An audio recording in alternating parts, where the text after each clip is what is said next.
Hello and welcome to the Survivor's Guide to Life podcast.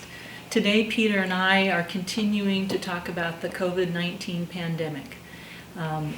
What we're noticing lately is how uncomfortable people are and unable to talk freely and openly about death and dying.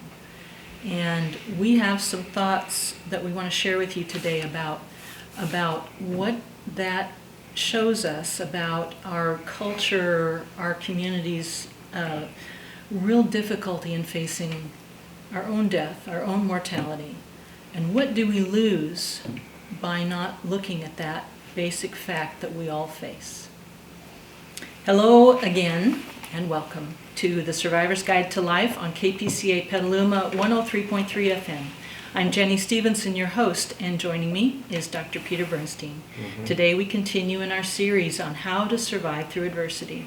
Dr. Bernstein, or Peter, as he likes to be called, is a coach and mentor with almost 50 years of experience helping people survive and grow through trauma, struggles, and hard times, the stuff of real life. The goal of our series is to help you discover what we've experienced, that adversity is more than a trial to endure. It can be an exciting opportunity to learn, grow, and thrive. This is one time when I think that intro right there is more real. And I think the thing we've been talking about for so long in our different episodes, sometimes, it may apply to, it applies to everyone as far as we're concerned. But I think many times the people that would relate to this the most are people involved in the extraordinary realities, caregivers, first responders, people on the front lines that do see sickness and dying and death and difficulty. But now it's everyone. And we function in that extraordinary reality every day, personally and professionally. I think Jenny gave it away when she talked about the beginnings of it. What's really interesting is it's a heavy topic. And yet at the same time, it's so filled with hope, and it's filled with embracing a freedom that comes from certain parts of this that a lot of people wouldn't see unless they've been through it or understand it. And that's why we're going to talk about this. My personal experience so far is that people are very uncomfortable, not just with what's happening with the COVID-19 crisis. I think that what it's bringing up is such an incredible intensity of anxiety. Yes, and discomfort. Anxiety. But so you look at that. We've seen people make themselves sick over the paranoia and anxieties. It's pretty uncomfortable out there. I'll say that. But more than that, there's more to it than just what appears to be very anxious, uncomfortable people during a very uncomfortable time. There's more. And you got to ask yourself, and I do, what's behind all this anxiety? We live, work in a world where we deal with death and dying and sickness all the time. And yet we find ways to find and embrace the path to resilience and hope. And we've seen so many times that we're not talking about some kind of transcendent, metaphorical, metaphysical kind of nonsense. Whoever's into that, I'm sorry, but we're not. But what I am talking about is when you go through it, there's a lot of things that you begin to discover, truths about life and yourself, and what you're really capable of during difficult times. Now, I know not everybody understands it or even embraces it. In fact, there's many people that take a look at it, and even when it's in their face, in their families and loved ones, they will go the other way. They'll find a million reasons to not be around, to disappear, to not offer a lending hand. And there's many of those too, and that's not unusual either. But I'm talking about a difficult subject, and it's interesting because the world we live in has made us somewhat more familiar and comfortable with some very difficult subjects in life. It's a condition of life that most people don't want to even think about or embrace in any way. Well, we've been the other kind, where if we see an emergency or a crisis or somebody in need, we've been the kind of people that are there for them, or professionally and personally. So we've learned a lot.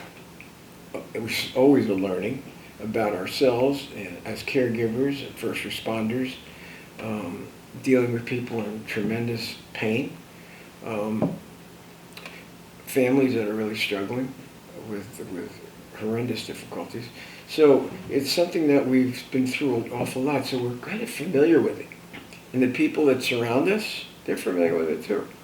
But when you step out into the public.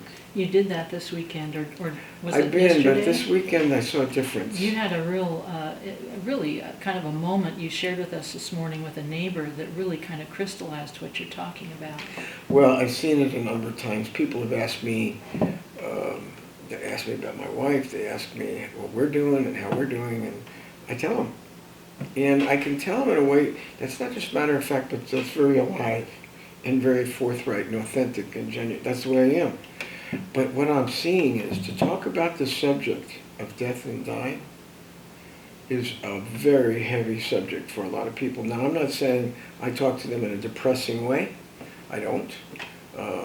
Just the subject matter. Mm-hmm. And we've talked a lot about in past episodes of this extraordinary reality. And we're talking about a part of life that everybody is going to face. And yet we have lived such a distracted life, designed to be distracted from those kinds of things, that people have kept themselves very busy and very distracted, investing themselves in what they think will give them control and security over their lives, particularly in America, where we invest ourselves in financial security, achieving success, getting ahead. We call those the tangible things. The tangible, and that's what we've talked about in past episodes.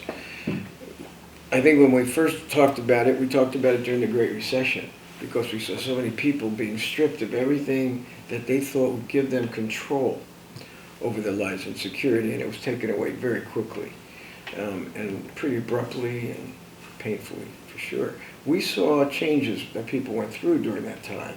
At first they were terrified and just in paralysis, not knowing how to cope, because they had invested themselves in one part of life, but they forgot about other parts of life. Mm-hmm. We call it the intangibles. And we realized that the real security in life comes from investing in the intangibles, caring about others and being selfless in the way you love someone, being grateful for life, being grateful for what you have in your life, even if it's not money. It could be other things. You got a family, you got your health. Loving relationships, your health, your spiritual practice, any number of things that mean so much to you. And those are some of the intangibles. So we talked about that. In fact, we wrote a book about it because we saw people were in such need. We also wrote articles for local newspapers, and we had published articles in professional journals about it because we saw how scared people were Mm-hmm. and immobilized. Now, we were affected deeply too. We weren't immune to what happened. But one of the things is, personally, I've been through these kinds of things before, and it helped me build a reservoir or an arsenal of experiences that I could draw upon, not just to cope in the old ways, but just knowing that I could get through it, and I will come out of it somehow, probably for the better. But most people don't feel that way, and they don't take as many risks as I have lived the kind of life I've lived. Well, now things have changed, because we have not an epidemic, we have a pandemic. It's all over the world, and it's a serious one. There's no question. The world is a broken place, and if there's any time to prove that, here you go. Mm-hmm. It's a place that is not perfect. It's a place that things that we don't expect happen, and they affect many people. I've never seen anything like this to this extent before. No, not in our lifetimes. No, I've never seen this. But even though it seems really dangerous and drastic and frightening, I also see it as an opportunity to shift people away from what they've been. They went right back after that terrible recession. I was hoping it wouldn't happen. They went right back to investing themselves in succeeding and financial success and all the things that got them in trouble the first time. I was hoping it wouldn't be that way. Well, for It most. seems to have gone back the other way. Well, guess what? Yeah. Here we are, only even more so this time, because we're not just talking about being stripped financially. We're talking about health. We're talking about dying and death. So this one's even more severe. The other it did feel many times like it was in death. But this is literally what we have in the United States, around 67,000 already that have died from this. I think 279,000. No, that's the amount of people that have died in other places, 279,000. Mm-hmm. And there's, I don't know, I can't remember all the statistics. It's large. They're significant. It's significant. And I read those statistics, I still have a hard time registering. But the point is, it's for real. Nobody's denying that. And it's enough to make anybody anxious. And some people, there's plenty of people that have had trauma in their pasts, that there's a phenomena that we're seeing that the old fears from the past are being triggered off. So the old fears are coming up and contaminating a naturally fearful situation, but it makes it so overdone with paranoia and hysteria and panic. Mm-hmm. And people are making themselves sick. We've seen it. And it's pretty intense stuff. They're terrified. Yeah. But that's where things get way out of control. And we see too many people like this. So I'm looking at this and I'm going, people ask me things during the week, and I answer it frankly and openly and naturally, and what I see is very uncomfortable reactions. Yesterday was interesting, a neighbor and she does relate to this, but she was sitting with another woman, and they were having a glass of water, and I was talking to them. She asked how things were going at the Institute, and I told her what's happening. And then we were talking about attending to the dying and the sick. And talking about the pandemic, and that it's making everybody face their mortality, and it's in their face. The lady who was sitting with us started choking and gasping. Mm-hmm. It just triggered her mm-hmm. physically. And I know, she had to get up and walk away and whatever. And I was telling the woman I was talking to, Susan, she's a wonderful lady, and I said, it's a subject matter that did that. Susan doesn't react that way, we don't. But many people do. Mm-hmm. And during the week I've seen so much of that and thinking, this is almost too hard for them right now, too much to take. Yeah. Things that we're so accustomed to. Yeah. And nobody talks about it. Nobody ever talked to me about it. And I realize this is a subject that should be talked about more openly, because it's a condition of life that we're all going to face. Even though there's a very small percentage of folks that are going to die from the virus, there's another reality to it. We may not die from that, but it brings home another fact. We're all going to die. No one is going to get out alive. And it's bringing that reality home that terrifies a lot of people. Is it a scary proposition? I'll tell you what. For me, it used to be, I'm getting so familiar with the dying process that it's not as frightening anymore. And death and dying are something that aren't so removed from me anymore, or aren't so far away from me. And it's almost like a part of life that I've accepted and deal with and contend with, not just of course not for myself, other than as a caregiver, and someone I love is very sick. But it's almost like this is something we help lots of people with. And we see all of this, their reactions to it, and how destructive they can get when they're so terrified they don't know what to do. Yes, we've seen that too. Yeah. You've been listening to The Survivor's Guide to Life on KPCA Petaluma 103.3 FM. We'll be back after a short break.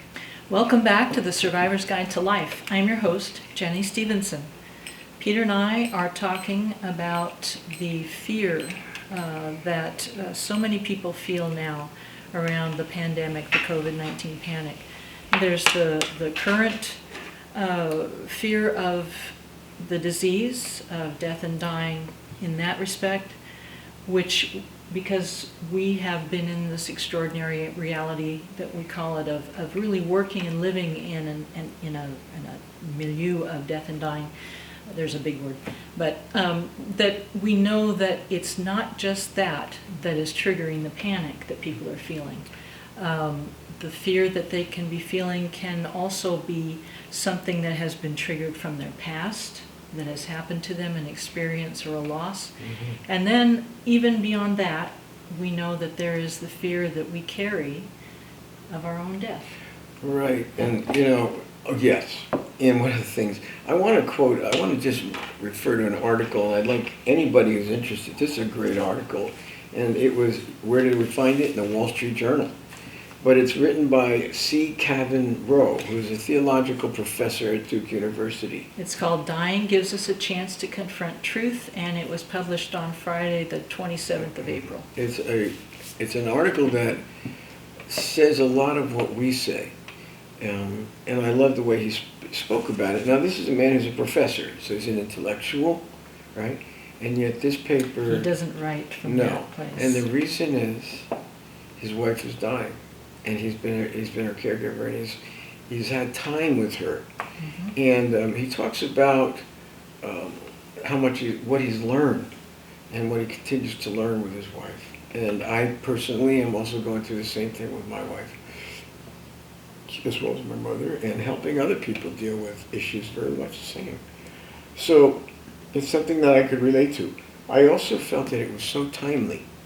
And he wrote some different parts to it. I've read this article 6-7 times. Oh, at least. And I think it's that good. But I like this one thing. He says, the COVID-19 pandemic has swept away the illusions that led, I guess he's a pastor too, led his congregation and much of the world to ignore death. He says the virus will kill only a small minority of the world, yet its prevalence has reminded people everywhere that if COVID doesn't kill them, COVID-19, something else will. That is absolutely a basic fact of life, but yet so many of us are so afraid of it. I've always, and I guess other people have heard this, is no one will get out of this life alive. And that's a basic. But yet how many people keep that in the front of their mind, or at least keep that as a part of their life, to know that that's true. And to embrace life in a different way. Many people don't. They live very distracted, busily doing everything they could not to look at that. And you've got to ask yourself sometimes, what drives people so hard? Is it just the love of money or the love of financial security and physical security? It's more than that. It is a fear that they won't survive. And the truth is, most people will. But that fear just runs through our society, it runs through the world. Unless you go to parts of the world, and I know I've heard from friends in Africa, in other parts of where else? I'm trying to remember. But they live very close to that reality. Much closer than we do. Much of the time. Yeah. And when I talk to them and they talk about it, this virus is affecting them too. But yet, their fear of this is not like ours. No. Because they've lived in that place of being so close to death. Many have been, we knew, have been affected by death, horrible death and dying. And yet, this doesn't seem to freak them out as much. I think one dramatic difference that illustrates this is how, as the cultures like the Fijian culture and other cultures similar, how much they are willing, I think it's important for kids, their children, to appreciate different generations and don't shelter them from an elderly relative who's dying. I know mine growing up, and I don't claim to be typical, but I think I'm a little more typical of the United States, is that the idea is that children need to be protected from that experience, that it's somehow overwhelming or too scary, and so we don't talk about that, or we don't let that be seen. It can be overwhelming and scary, and it could be something, but you have to be able to help a child understand this is a part of life. And there's ways to do it. I've had people in my life who have been caregivers for my family from Haiti, and their children knew more about the death and dying of the elderly than I did. And they were very gracious and comfortable. It was a normal life. They just knew how to deal with it.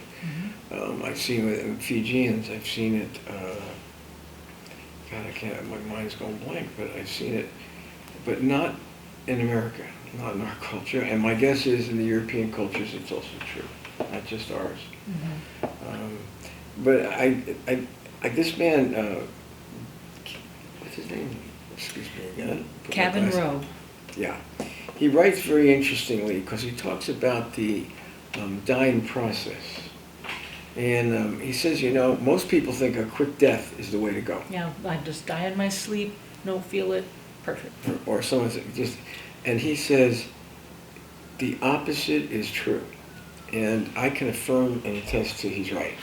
And he talked about in medieval ages, the Christian culture had a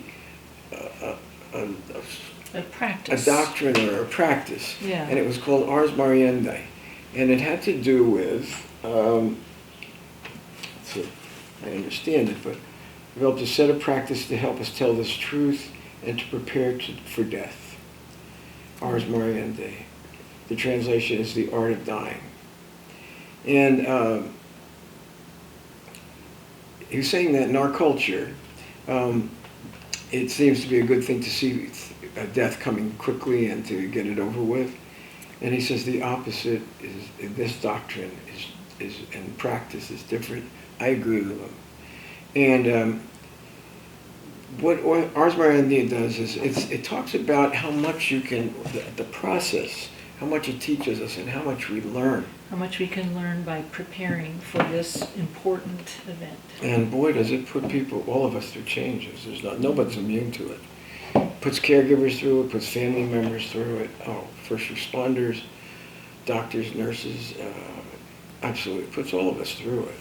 But I think it's the things that you have time to learn during that time that make the authenticity of life so much more important, and the conviction to be truthful and honest so much more important. And all of a sudden, the little things that people get all upset about don't really matter too much anymore. It brings about a deep appreciation and gratitude for the little things of life that are important. There's a process that we learn about ourselves, and it also gives us time. It certainly draws us closer to death and understanding it. So it takes the sting out of it in some ways after a while. It doesn't mean it doesn't affect us emotionally. I'm not saying that. Not that. But it's not something that we're running away from to the point of making ourselves sick or worse. It's something that we're getting comfortable with and realize it's just part of life. I think people don't realize. I think part of why people avoid dealing with, thinking about, looking at dying and death is that they don't realize about the things you're talking about right now, the valuable things that can come in life by preparing for death. Well, he says it beautifully. He says, when you see death coming and you have time to deal with it and prepare, there's a chance to live life fully, absolutely. Even to the last hour, a person can become a mature human being who lives by a commitment to the truth. And they can mature right into the last breath. I have seen it. I've been involved with people. I watch my wife now. She has a grace and a maturity even with her debilitating disease. And I've seen it with others. And it just puts things in perspective. For the caregivers that really have a heart for people, not just who go to school and are good performers, but people who really have a giving, caring heart. It just kind of, it's a privilege. It becomes a privilege to take care of people who are sick and dying and be part of their life to the last breath. As difficult as it is and as agonizing a process, so much good comes out of it. Very much. It's hard to tell anybody unless they've been through it, I'll tell you that. You couldn't have told me this in all the years I've helped people recover from trauma. I have never had an understanding or deep empathy for this process as I do now. I've also never been so selfless in my way of loving and giving and not expecting a whole lot back, almost nothing. And yet the privilege of giving and caring has brought that selfless, matured love out of me. And I gotta be honest with you, as difficult as it is, I'm so grateful. I know many people don't know it. They can profess it in churches and synagogues. This is different. It's living it and getting to that place. I know a lot of people, and I used to be this way, they agree that it's a very valuable thing to go through. They don't have a clue about how to live that kind of love. We've seen enough relationships, they're stuck in a very early part of their life as a couple, and they came together and they were attacked, they loved it, and they never moved past that place. Mm-hmm. So they never really came to a selfless kind of place in loving. I've seen it over and over again. Happens too often, yes. And I probably would have been one of those to some degree, not as much as others, because I've always been involved with my wife in a very growing, loving relationship. I've always loved her, and I know we've matured together through a lot of difficulties. But I know a lot of people, they don't have a clue. To them, it's like, show me the map. I have no idea how to get there. And so they're stuck. Mm-hmm. Well, I'll tell you, facing this kind of thing that we're facing today can change all of that for the better. There's your hope. Because we're talking about facing a very difficult condition of life. That's an extraordinary reality, and actually finding meaning and purpose. And a conviction of authenticity and truthfulness. That's so refreshing. It can be a little upsetting sometimes. We've had one of our caregivers we love her. Today she's not like this, but she talks about it in some of the posts that she was a performer, and she did all the right things for the sake of other people and their approval. And my own wife, who she was taking care of, turned her, and just when they were sick, and she said, "You are such a phony." And she wanted, it was Haloa. Mm-hmm. Now, the reason I could say something, Haloa writes this in her posts. Yeah, she's written about it. And she is the opposite today. She said that was a turning point in her life. And she was almost 80 years old. She's a pretty awesome 80, I gotta say. I don't know anybody 80 that looks like her. She's pretty unique. She's amazing. But I gotta say, it did turn her life around. Hearing that from Lynn at that time was such a shakeout for Haloa. Mm-hmm. And it turned Haloa around. All of a sudden, Haloa began to understand what really loving somebody looks like, what it feels like. That was all about. And then she examines the rest of her life and realizes, I don't have that in my life. She wasn't like it either. And she had the integrity to say, I want it. And she wants it. And she's a pretty unusual, incredible lady. We'll come back to that. Yeah. You've been listening to The Survivor's Guide to Life on KPCA Petaluma 103.3 FM. We'll be back after a short break. Welcome back to The Survivor's Guide to Life. I'm your host, Jenny Stephenson. Before our break, Peter and I were talking about the value of preparing for death. It's a serious subject, but also a hopeful one. What do we lose out on by denying, avoiding, looking at some of these most important times of life? And how can we take advantage of this opportunity now with COVID-19 mm-hmm. to face some of these very frightening but real issues around death and dying? How can we use those to help us become people with more depth, with more authenticity, mm-hmm. with a better understanding of the meaning and purpose in life, mm-hmm. and a better ability to be selfless and loving? That's right. Those are some of the important things for sure. And, I was thinking, when you read the Bible, they talk about death and dying, and they talk about life afterward, especially in the Christian world, but so the Old Testament does too. But Jesus said in the Bible, he said, you really will never live until you face death, until you know death. And he was right. It gives you such a freedom once you face death and accept death as part of life. It gives you a whole new outlook on life. And it draws out your sincere purpose in life about what's really important and what you put on this earth for. And it also puts you in a place of re-examining your life and realizing what you haven't done. And it's a good time to take some time to reevaluate the kind of life you've been living, the person you've been.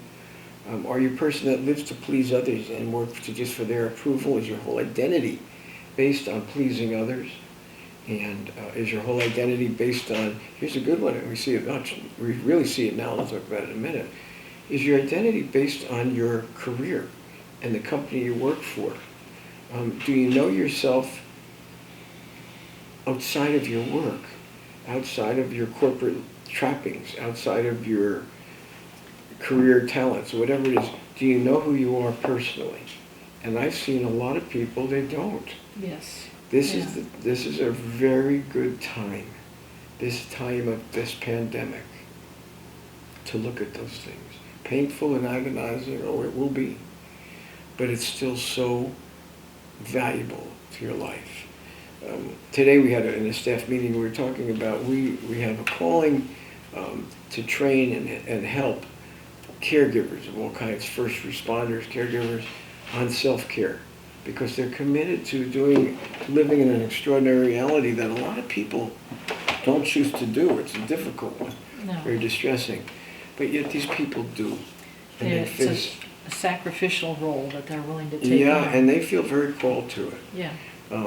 The way we've seen them take care of themselves, it leaves a lot to be desired. That's a problem that we see. Yeah, and we're seeing it quite a bit. We've done many episodes on, when we turned to do these podcasts, we wanted to reach more people, and we actually have instructed them in earlier episodes, I think in the early 40s episodes, because we've done, 75 now? Today's 75. Talk about how to pay attention to how these things affect the body when you give, and when you're an empathic type of giver, all first responders are, you take in a lot. You absorb the energy of these very difficult situations.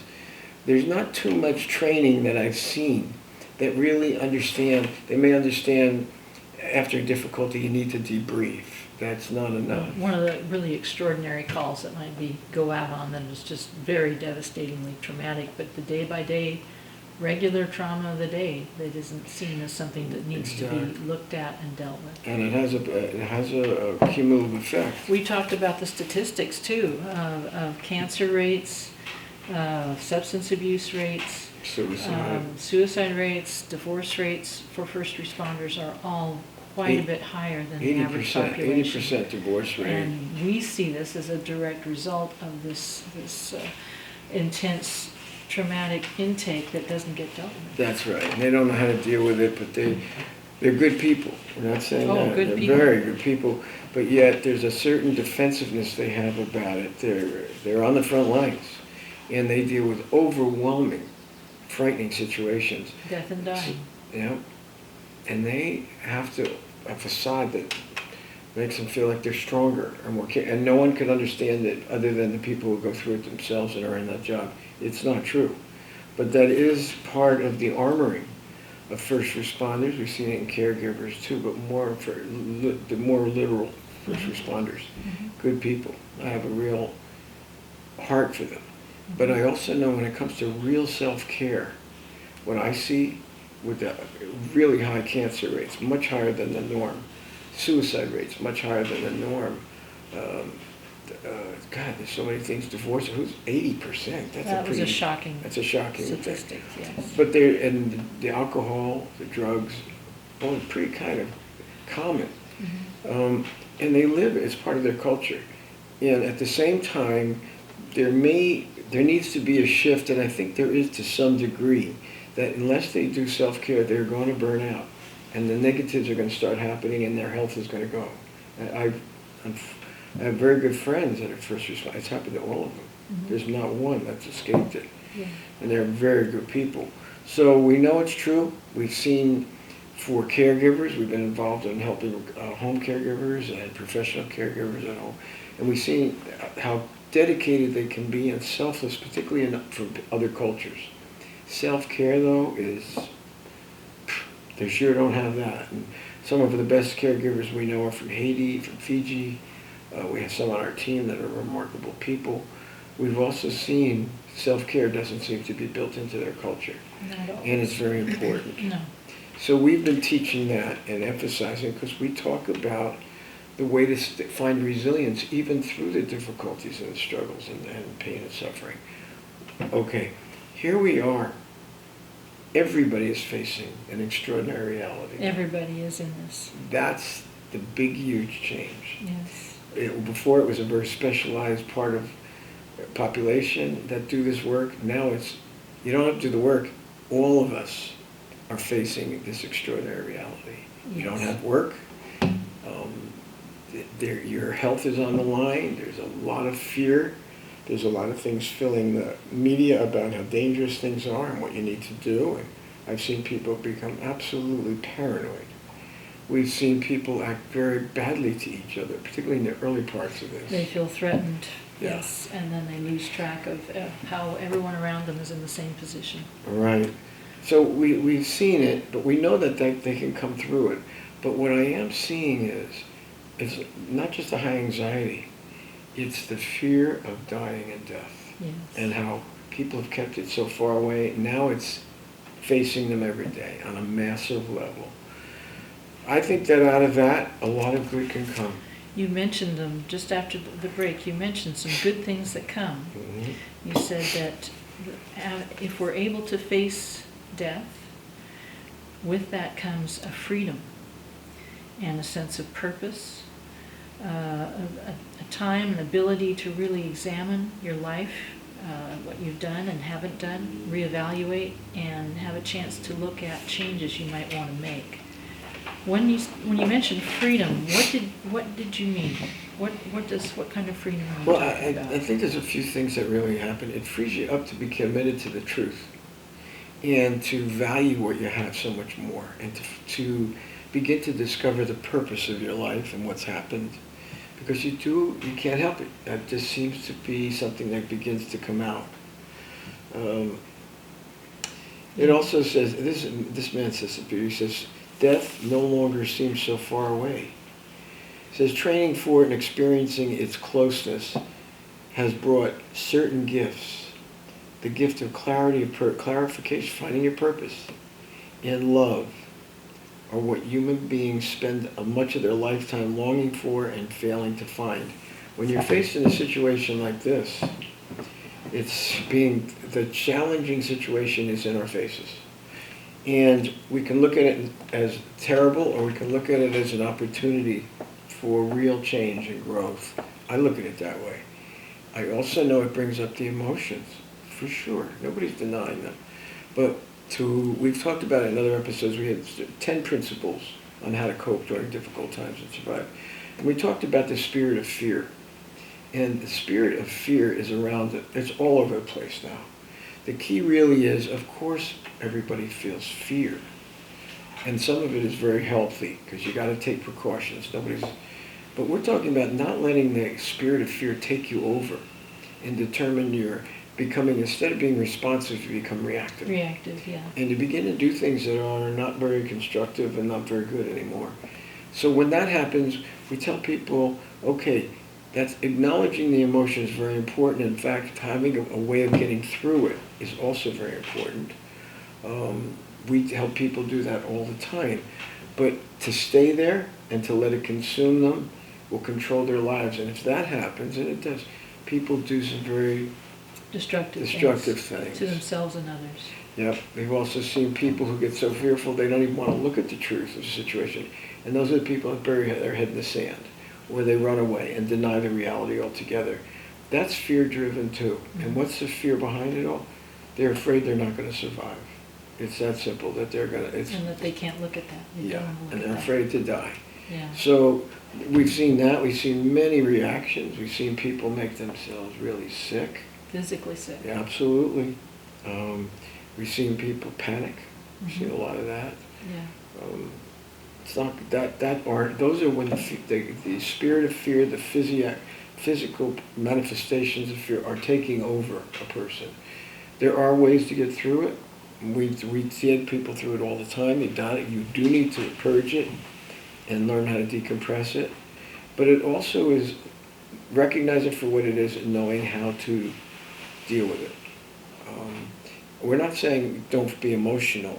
That would be, then don't be human. What we are saying is don't let the emotions dictate your whole perspective at all. Right. If you're talking about a normal feeling state, something that gives you the sensitivity and the reading on a situation, that's normal. We're talking about the emotionalism. Right. The first one is a more healthy fear, a caution that's called for. Mm-hmm. But the other, the destructive kind, is that panic-driven feeling. Yeah, we've seen too much of that. We've seen a lot of it too. Yeah. So we're talking about some very valuable lessons that we can all, on a massive scale this time, Yes. come to. There's a guy, Viktor Frankl, we've mentioned him. He was came out of the Holocaust, and a brilliant man. I found him to be very relevant when I was getting my master's. And he wrote some incredible books about what he learned he went through the Holocaust. His relatives and loved ones were killed in it. I think I know his philosophy was very important, but he was a psychiatrist. But he wrote not in the sense of psychiatry, but in the sense of humanity. And I remember he talked about seeing ghastly situations that people had no control over. Their lives were being ripped away. Millions of them, of course. And he said, we can't always choose the difficulties and challenges in our life. He was right. He saw it firsthand. He knows.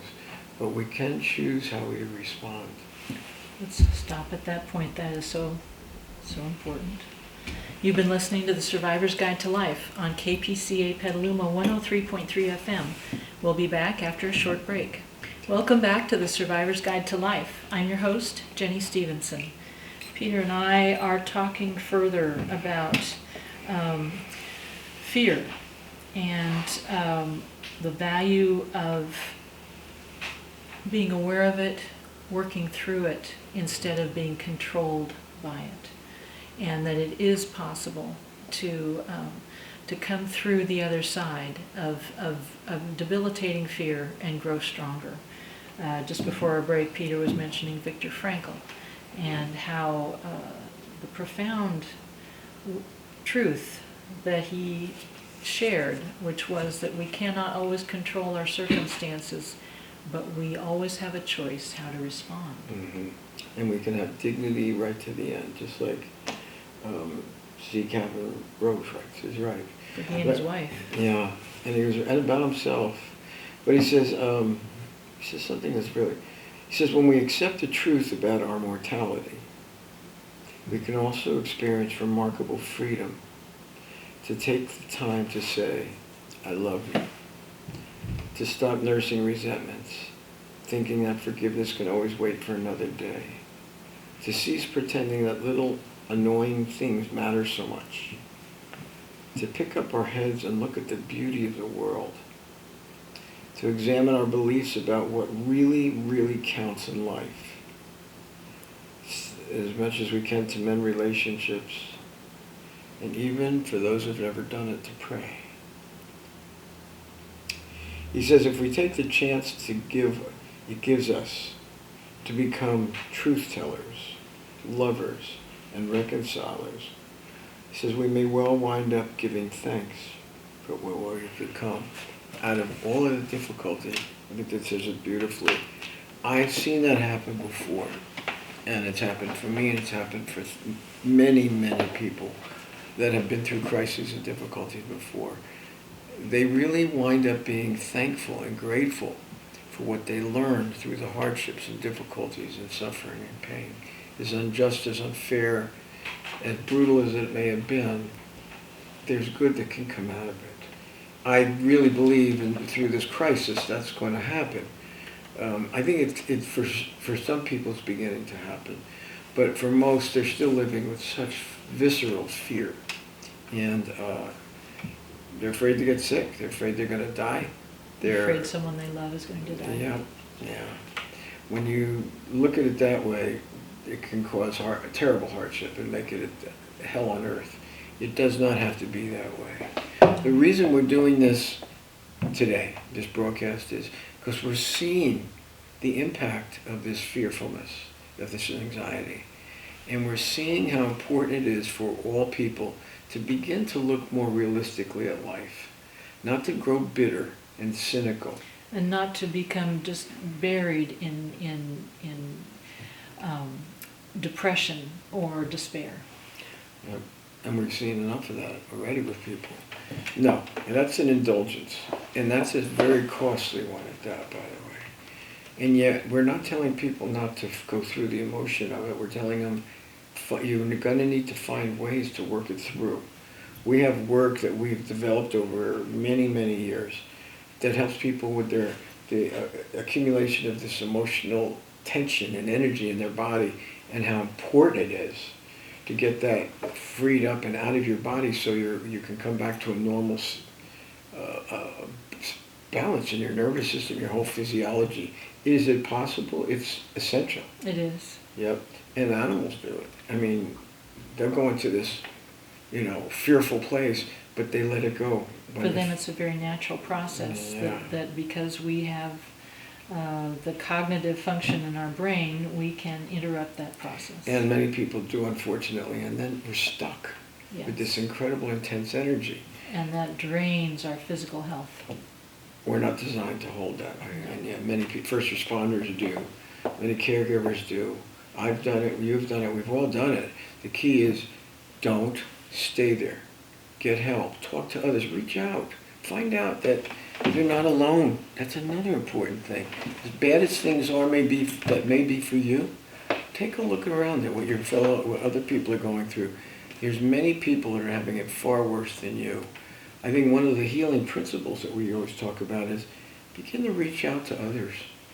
See what you can do to help others. If you don't have the money to give, then give some time of yourself to help others. And it begins to give you some perspective, and it can actually be fulfilling, not just distracting, because in the midst of your struggles and your pain, you're actually willing to help others. That's a very giving, unselfish, selfless thing to do. It's also extraordinarily healing. It is. It's not just psychological and emotional, it's spiritually healing. And I think people need to begin to do that, to reach out, to take a look around.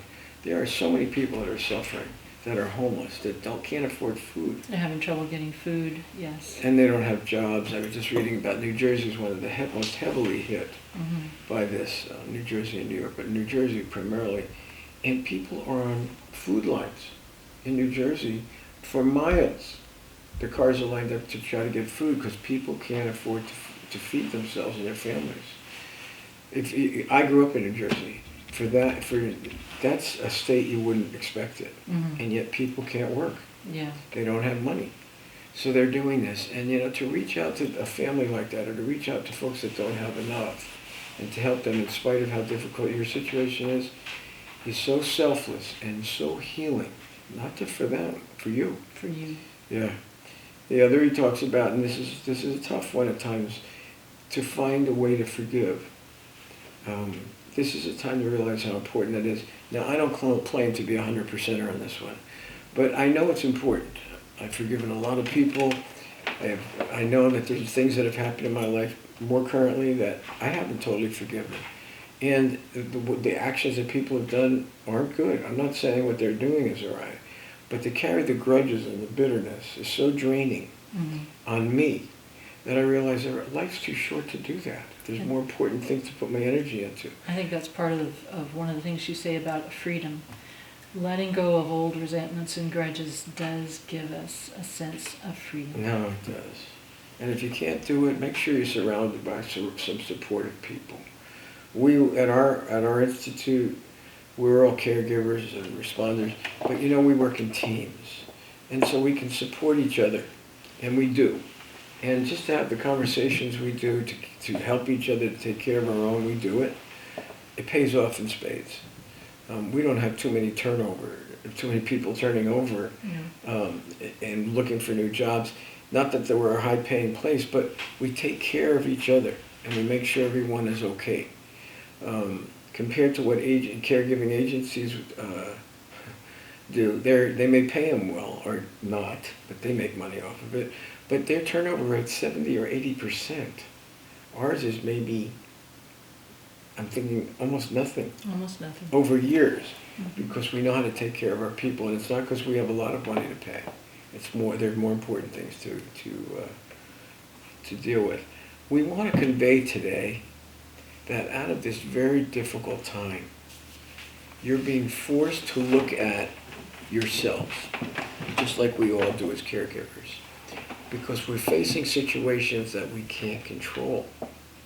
We've been taken out of our normal routines of life, and all of a sudden, we don't know what to do with ourselves. A lot of people are not what you call self-starters, so they just are petrified. They don't know what to do next.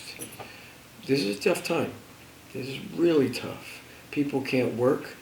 Their businesses are closing. I would have expected a whole lot more bankruptcies by now. It's rough on folks. Nobody's minimizing it. But what we're saying is, just watch and see the goodness that can be and the meaningfulness and purpose of all of this. You're going to find that hope will come out of this. Someday, my guess is, when I look back on this, we'll all realize that we came to grips with certain things we never would have done unless this happened. In the meantime, we need to survive. We need to figure out how to put one foot in front of the other. We need support. We need to support each other. We need to care for each other and reach out. And have more empathy for our fellow man. Those that you may not have ever related to or wanted to, this is a time to reach out and to help. As far as yourself, have the courage to be able to look at yourself, as painful as it may be, and re-examine what you've been like, what your attitudes have been like, your behaviors. Come to grips with certain things in yourself where you may have professed to be something, but when it really came down to it, that's not truly what you were.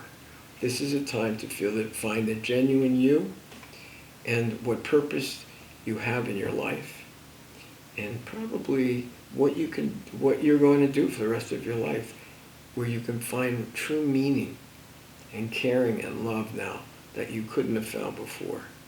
So I know we're coming to the end of this episode, but I really feel strongly today, and so does Jenny, that this is a very important time. And it certainly has been, there's continuity between what we've been talking about on many, many episodes and what's really truthfully happening. Yes. So we can apply and help you apply so much of what we've talked about to help you through this. And whatever you need, let us know. Jenny's going to give you the information how you get in touch with us. But hang in there. Stay well. Healthy fear is okay and precaution is okay. But remember, don't let your fears get so out of control that you lose your perspective completely and you become very reactive. I've seen too much of that. Not a good idea. So hang in there, everybody. And I know Jenny's got... Yeah, let me fill everyone in. And first I'll just say that the Survivor's Guide to Life is made possible through a grant from Sonoma Coast Trauma Treatment, a 501c3 public charity. They depend on donations from people like you. Their website, sctraumatreatment.org, and there is a place there to make a donation. I want to let you know, too, about our website, thesurvivorsguidetolife.com, where you'll find all of the audio podcasts. You'll find resources and papers. One of them is going to give a lot more information about those principles that we've been going over several times. You'll be able to download a copy of that right here. I know, Steve, I'm getting to it. We have a producer that gives us He's pointing to the camera because he wants me to say that we are also on YouTube, which we are. But I wanted everyone to know that our website has resources that we've been talking about. We're also on Facebook and Instagram. Please like us and share. We have, that's both the Survivor's Guide to Life, and Peter has his own personal Instagram.